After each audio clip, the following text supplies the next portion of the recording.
Welcome to the Slop Farm. Enjoy the video. You start by validating the prerequisites. Set your device clock and time zone to automatic so tokens match Google's servers. Once done, open an incognito window or use a different device to avoid cached cookies interfering. Make sure you have the account email, recovery phone, and recovery email available because you will need them for verification.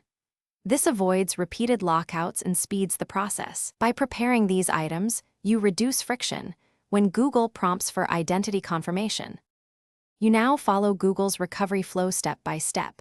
Go to the recovery page and enter the account email, then respond to prompts about your last used password and when you created the account if asked.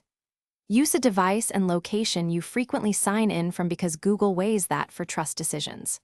When prompted, choose recovery via phone or recovery email, retrieve the code, enter it promptly, and make sure spam or SMS filters aren't blocking the message, because delayed codes will fail. You finish by resetting the password if recovery allows, choosing a strong, unique passphrase, and saving it in a password manager. Once reset, sign back in across your devices and update any app-specific passwords. Remove stale sessions from security your devices to prevent conflicts. If Google still blocks access, follow the account help options to verify identity, including submitting photo ID when offered, or wait the enforced 48 to 72 hours for automatic lifts. This is the single reliable fallback if automated recovery fails. Thanks for watching. Consider subscribing if we helped you today.